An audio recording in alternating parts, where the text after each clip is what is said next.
नमस्कार दोस्तों। तो कैसे हैं आप लोग? आशा करते हैं आप लोग अच्छे होंगे, स्वस्थ होंगे और अपने अपनी पढ़ाई में व्यस्त होंगे। तो जैसा कि फ्रेंड्स, आज है आपका 3 जुलाई और 3 जुलाई को आपका थर्ड शिफ्ट का जो आपका सीआरपीएफ ट्रेड्समैन टेक्निकल का एग्जाम था, जिसका टाइमिंग आपका 4:30 टू 6:30 था, वो आपका समाप्त हो गया है। तो आज की इस वीडियो में देखेंगे आपके थर्ड शिफ्ट में क्या क्या जीके प्रश्न पूछे गए थे। सभी प्रश्नों को देखेंगे। लगभग आपका 20 से 21 प्रश्न मिल गए हैं, तो सभी प्रश्नों को देखने वाले हैं। तो चलिए वीडियो को स्टार्ट करते हैं बिना किसी देरी के। ठीक है, पीडीएफ इसका आपको टेलीग्राम पे मिलेगा। टेलीग्राम का लिंक डिस्क्रिप्शन में दिया गया है, तो आप लोग जाकर वहाँ से ले सकते हैं। नहीं तो व्हाट्सअप के माध्यम से भी प्राप्त कर सकते हैं। व्हाट्सअप नंबर आपका 9973741666 है। लेकिन आपको व्हाट्सअप पर एक आपका क्राइटेरिया है कि आपको आपका एग्जाम डेट और आपका शिफ्ट है जो कि बताना है, तभी आपका मैसेज जो कि सेंड किया जाएगा। ठीक है, तो चलिए वीडियो को स्टार्ट करते हैं हम लोग। तो देखिए, आज का जो हमारा पहला प्रश्न है दोस्तों, वो पूछा गया है कि ओल्ड मैन ऑफ इंडिया यानी किसे कहा जाता है या किसे कहते हैं, यानी कि भारत का वयोध पुरुष। ठीक है, तो इसका जो राइट आंसर है वो दोस्तों आपका दादा भाई नौरोजी हो जाएगा। ठीक है, दादा भाई नौरोजी को हम लोग क्या कहते हैं, तो भारत के वयोध पुरुष यानी कि ओल्ड मैन ऑफ इंडिया कहते हैं। इनका एक जो पुस्तक है वो भी बार बार आपके एग्जाम में पूछा जाता है, poverty and un British rule in India. ये दोस्तों आपका राष्ट्रीय आंदोलन की बाइबल भी कही जाती है। इस पुस्तक में आपका दादा भाई नौरोजी ने यह बताया था कि किस प्रकार आपका जो अंग्रेज है आपके भारत के पैसे को दोहन कर रहे हैं और आपका ये पैसे को लूटकर अंग्रेज ले जा रहे हैं। तो ये दोस्तों आपका किसने बताया था? दादा भाई नौरोजी ने बताया था। ठीक है, इसके अलावा दादा भाई नौरोजी की बात करेंगे, यूनाइटेड किंगडम के हाउस ऑफ कॉमन्स के सदस्य यानी कि एमपी रहे थे 1892 से 1895 ईस्वी तक। ठीक है, चलिए नेक्स्ट क्वेश्चन पूछा गया था फ्रेंड कि समाजवादी पंथ निरपेक्ष जो शब्द है वो आपका संविधान में कब जोड़ा गया था? संविधान में नहीं, आपका प्रस्तावना में कब जोड़ा गया था? तो आज तक के इतिहास में 1947 में आपका भारत आज़ाद हुआ, 1950 में आपका संविधान लागू हुआ। उस समय से लेकर आज तक प्रस्तावना में मात्र एक ही संशोधन किया गया है। ठीक है, वो कब किया गया है? तो 1976 में किया गया है। वो कौन सा संशोधन था? तो आपका 42वां संशोधन था। ठीक है, यह आपका किया गया था, एक ही संशोधन किया गया था। वो संशोधन क्या था? तो ये जो 3 शब्द जोड़ा गया था आपका, समाजवादी, पंथ निरपेक्ष और अखंडता। ठीक है, ये 3 शब्द को आपका भारत के प्रस्तावना में जोड़ा गया था। आपको पहले ही बता चुके, संविधान आपका बनकर तैयार हो गया था 26 नवंबर 1949 को, लेकिन आपका अपनाया कब गया था? 26 नवंबर 1950 को।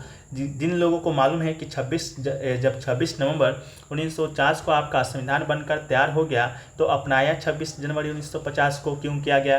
तो जिन लोगों को मालूम है कमेंट सेक्शन में आप ज़रूर बता दीजिएगा। ठीक है, इसके अलावा जो 42वां संविधान संशोधन आपका हुआ था 1976 में, उससे संबंधित और भी आपके जानकारी इंपॉर्टेंट है जो कि आपके एग्जाम में आते हैं।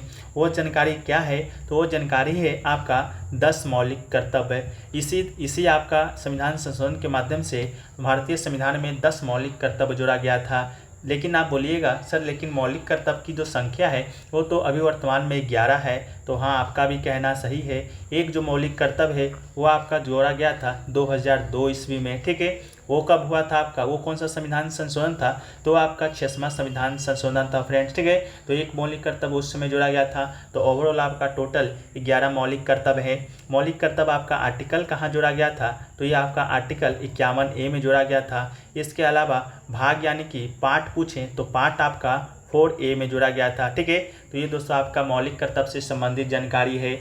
इसके अलावा मौलिक कर्तव्य की बात करें, किस देश के संविधान से लिया गया था? तो यूएसएसआर, तत्कालीन यूएसएसआर था जब आपका लिया गया था 1976 में। 1991 में आपको मालूम होगा यूएसएसआर टूटकर आपका लगभग 14 से 15 देश बन गया था। तो आप कह सकते हैं कि अब वर्तमान में रूस के संविधान से जो मौलिक कर्तव्य है हमारे भारतीय संविधान में लिया गया। एक और प्रश्न बनता है, किस समिति के सिफारिश पर यह आपका संविधान संशोधन हुआ था? तो ये आपका हुआ था सरदार स्वर्ण सिंह समिति के सिफारिश पर। यह आपका 42वां संविधान संशोधन 1976 हुआ था। ठीक है, उस समय आपका सरदार जो स्वर्ण सिंह है वो क्या थे, किस पद पर थे? तो जिस पद पर आपके आज निर्मला सीतारमण जी हैं, उसी पद पर आपका सरदार स्वर्ण सिंह थे उस समय। और प्रधानमंत्री कौन थे? तो प्रधानमंत्री आपके कौन थे उस समय? तो उस समय प्रधानमंत्री आपके इंदिरा गांधी थे। ठीक है, उसी के वित्त मंत्री थे आपके सरदार स्वर्ण सिंह। उसी के सिफारिश पर आपका 42वां संविधान संशोधन हुआ था, जिसके तहत 10 मौलिक कर्तव्य और प्रस्तावना में 3 नए शब्द जो कि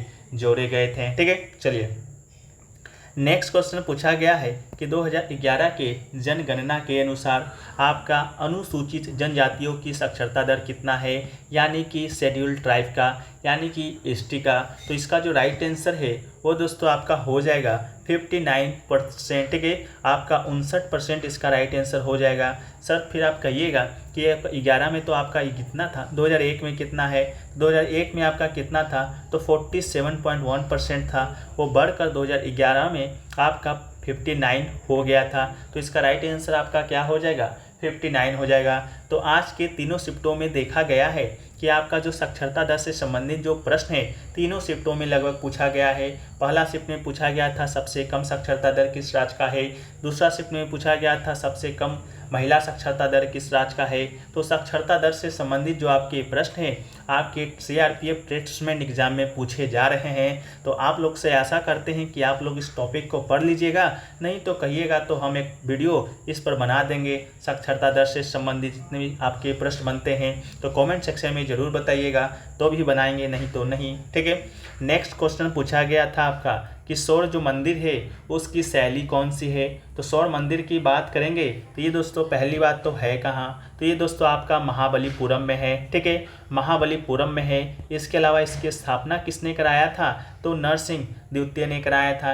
यह था कौन, तो पल्लव वंश का एक शासक था। ठीक है, इसका शैली पूछा गया था, तो इसका राइट आंसर आपका क्या हो जाएगा, द्रविड़ शैली हो जाएगा। ठीक है, इसके अलावा निर्मित सबसे पुराने दक्षिण भारतीय मंदिर में से एक है।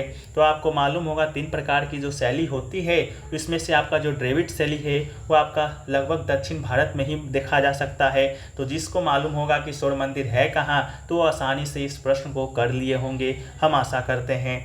नेक्स्ट क्वेश्चन पूछा गया था आपका कृष्णदेव राय का शासन कब से कब तक था। इसका शासन काल पूछा गया था। तो कृष्णदेव राय की बात करेंगे तो पहली बात तो ये कौन था, तो ये आपका विजयनगर साम्राज्य का एक महत्वपूर्ण एक शक्तिशाली शासक था। कौन था, विजयनगर साम्राज्य का आपका क्या था, शासक था या सम्राट था। इसका जो शासनकाल था वो आपका 1509 से कितना तक था, 29 साल, यानी कि 1529 तक था। ठीक है, आपका 29 साल नहीं, आपका 1509 से 1529 तक आपका कृष्णदेव राय का शासन था।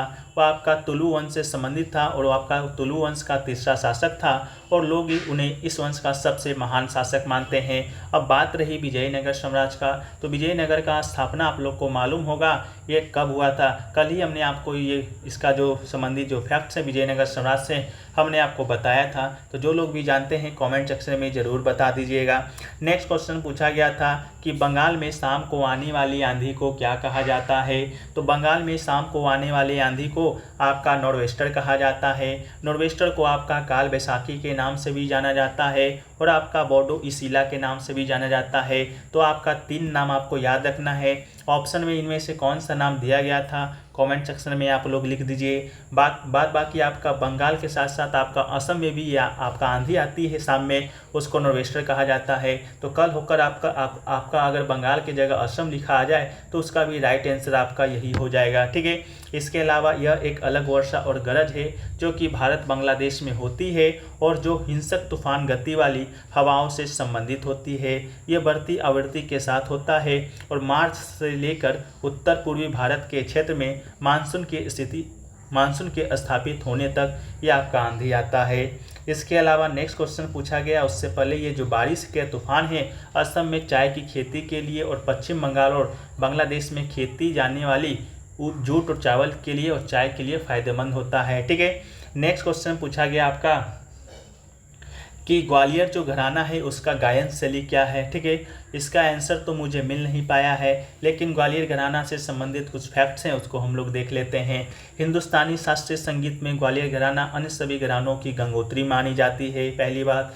इसके अलावा इस घराने की जो गायन शैली की शुरुआत हुआ था 19वीं शताब्दी में हुआ था। दूसरी बात, किसने किसने किया था, तो हद्दू खां, हसू खां, नथु खां, ये तीनों भाई थे, उन्हीं ने किया था। इसके अलावा इनके शिष्य शंकर पंडित और उनके पुत्र कृष्णराव शंकर पंडित अपने समाज के दिग्गज गायक थे। किस गायक के, ग्वालियर घराना के। ठीक है, इसका ऑप्शन क्या आया था या किसी को आंसर मालूम है तो आप लोग कमेंट सेक्शन में बता दीजिएगा। नेक्स्ट क्वेश्चन पूछा गया था गणपति पूजन महोत्सव गणपति पूजन आपका महाराष्ट्र में किसने शुरू किया था? तो गणेश उत्सव को ही गणपति पूजन कहते हैं। इसका जो शुरुआत है आपका 1892 में किसने किया था? लोकमान्य बाल गंगाधर तिलक ने किया था। किसने किया था? तो लोकमान्य बाल गंगाधर तिलक ने किया था। तो इसका राइट आंसर आपका क्या हो जाएगा? लोकमान्य बाल गंगाधर तिलक हो जाएगा। इसके अलावा नेक्स्ट क्वेश्चन पूछा गया 80 बीजों के लिए अर्धसूत्री विभाजन कितना होता है? तो इसका जो राइट आंसर है आपका 240 हो जाता है। तो 240 इसका आपका राइट आंसर हो जाएगा। दोहरा निषेचन सभी फूलों वाले पौधे की क्या है? तो विशेषता है। इसके परिणाम स्वरूप बीज का निर्माण होता है, जिसमें से एक नर युग्मक अंडे की कोशिका यानी कि मादा युग्मक के साथ जुड़ा होता है और दूसरा नर युग्मक द्वितीय केंद्रक के साथ जुड़ा होता है। इस प्रकार एक बीज बनाने के लिए 3 युग्मकों का उपयोग किया जाता है। अतः बीज निर्माण हेतु 80 बीजों की आवश्यकता होता है। तो 3 × 80 × 240 युग्मक आपका राइट आंसर हो जाएगा। नेक्स्ट क्वेश्चन पूछा गया था मौद्रिक नीति किसके अंडर में आता है, या जो मौद्रिक नीति बनता है उसके बनाने का जो अधिकार है वो किसके अंडर में आता है? तो इसका राइट आंसर आपका RBI यानी कि रिजर्व बैंक ऑफ इंडिया हो जाएगा। रिजर्व बैंक ऑफ इंडिया के बारे में हमने आपको कल के ही आपके शायद आपका CGL के प्रैक्टिस सेट में आपको बताया था कि RBI का जो काम होता है वो क्या नहीं होता है। तो RBI का जो काम होता है उसमें ऑप्शन था आपका कि जनता से पैसे इकट्ठा करना, जमा करना, ये आपका RBI का काम नहीं है। बाकी RBI की स्थापना हमने आपको बताया था 1935 में हुआ था। अधिनियम कौन सा था? तो 1934 का अधिनियम था। इसके अलावा भारत जब आज़ाद हुआ था 1947 में, तो 1949 में आपका रिजर्व बैंक ऑफ इंडिया का क्या हुआ था? राष्ट्रीयकरण हुआ था। उसके अलावा स्वतंत्र भारत के प्रथम आपके जो RBI के गवर्नर हुए वो कौन हुए? तो CD देशमुख हो जाएंगे। इसके अलावा वर्तमान में गवर्नर कौन हुए? तो वर्तमान में आपके शक्तिकांत दास आपके हो जाएंगे। ठीक है, तो इन सभी फैक्ट्सों को आपको क्या करना है? याद करके चलना है। इसके अलावा नेक्स्ट क्वेश्चन की बात करेंगे तो नेक्स्ट क्वेश्चन पूछा गया था ख्याल घराना कितने प्रकार का होता है? तो मेरे अनुसार इसका जो राइट आंसर आपका हो सकता है वो आपका 2 हो जाएगा। बाकी आप इसको आंसर को वेरीफाई कर दीजिए, अगर सही है तो ठीक है, नहीं है तो जो लोग भी एग्जाम देकर आ रहे हैं वो लोग बता दीजिएगा। नेक्स्ट क्वेश्चन पूछा गया था कि भारत में मानसून की अवधि औसतन कितने डैश का होता है? तो आपको बता दें कि भारत में जो मानसून होता है उसका जो अवधि होता है वो दोस्तों आपका कितना होता है? तो 100 से 120 दिन आपका होता है। तो राइट आंसर आपका क्या हो जाएगा? 100 से 120 दिन हो जाएगा। भारत में मानसून की अवधि आपका कितना होता है? तो 100 से 120 दिन होता है। इसके अलावा भारत में मानसून या बारिश का जो मौसम होता है वो आपका कब से कब तक होता है? तो जून से सितंबर तक का होता है। ठीक है, इसके अलावा अगला क्वेश्चन पूछा गया था नामधारी आंदोलन के बारे में कि कहाँ शुरू हुआ था। एक लड़का कह रहे थे कि कब शुरू हुआ था, तो दोनों को हम लोग इस वीडियो में देख लेंगे। तो पहली बात तो जो नामधारी आंदोलन है वो दोस्तों किसकी प्रशाखा थी? तो ये दोस्तों आपका सिख धर्म की प्रशाखा थी। इसके अलावा शुरू कब हुआ था? तो अप्रैल 1857 में बैसाखी के दिन पंजाब के लुधियाना जिले के भैनी साहिब में कुक्का आंदोलन शुरू किया गया था। कुक्का आंदोलन को ही नामधारी आंदोलन के नाम से भी जानते हैं। तो आपका राइट आंसर 1857 हो जाएगा। उस परिप्रेक्ष्य में जब आपका कब पूछा गया हो, लेकिन कब कहाँ पूछा गया होगा, तो ये आपका लुधियाना हो जाएगा। लुधियाना की भी अगर आपके ऑप्शन में नहीं होगा तो पंजाब तो 100% होगा, तो पंजाब इसका राइट आंसर हो जाएगा। इसके अलावा नामधारी आंदोलन के नेता बाबा राम सिंह महाराज सिंह के गठबंधन के खिलाफ संघर्ष से प्रेरित थे और उन्हें सामाजिक सुधारों के लिए काम किया और अंग्रेजों के खिलाफ राजनीतिक लड़ाई का आह्वान किया था। ठीक है, नेक्स्ट क्वेश्चन पूछा गया था कि 2021 में भारतीय कॉफ़ी का सबसे बड़ा आयातक देश कौन था? तो संयुक्त राज्य अमेरिका, यानी कि शॉर्ट फॉर्म में हम लोग कहें तो USA इसका राइट आंसर आपका हो जाएगा।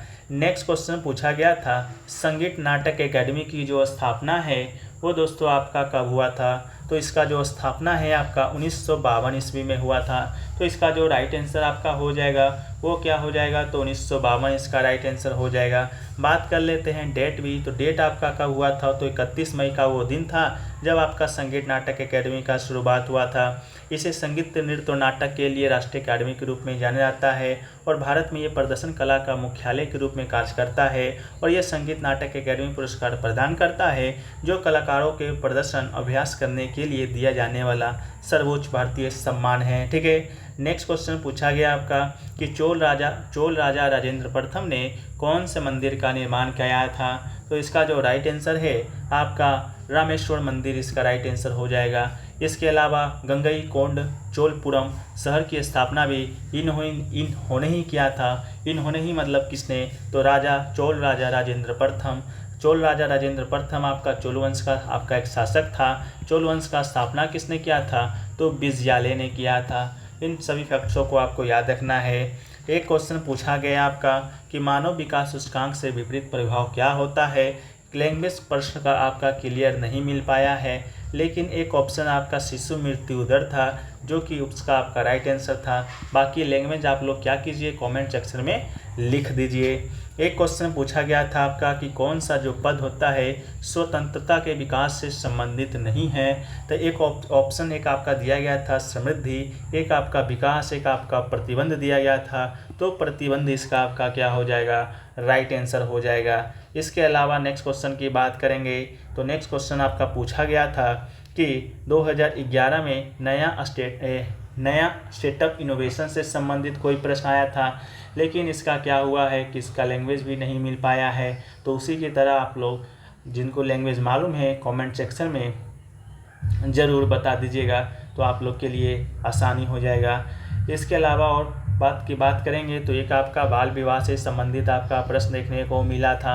बाल विवाह से संबंधित प्रश्न आया था कि बाल विवाह को रोकने के लिए कौन सी नई स्कीम चलाई गई है, लेकिन स्टूडेंट ने ये बताया ही नहीं कि कब का बात है, कब का ये प्रश्न पूछा गया है।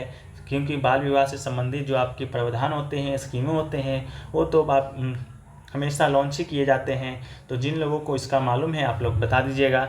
एक क्वेश्चन आपका आया था बिल आइजनर, ठीक है, बिल आइजनर कॉफिन इंडस्ट्री से रिलेटेड एक आपका प्रश्न देखने को मिला था। बाकी आपका गोलकुंडा के खान से भी संबंधित प्रश्न आया था। इसका भी प्रश्न का लैंग्वेज नहीं मिल पाया है। मे भी प्रश्न का लैंग्वेज थोड़ा सा हार्ड होगा, इसलिए स्टूडेंट है जो कि बता नहीं पाए हैं। तो गोलकुंडा रायचूर द्वाब गोलकुंडा से हीरे से संबंधित कुछ ऐसा था, स्टूडेंट के द्वारा भेजे गए हैं। बाकी आप लोग तो हैं ही, ज़रूर कमेंट सेक्शन में बताइएगा कि क्या क्या आपको देखने को मिला था।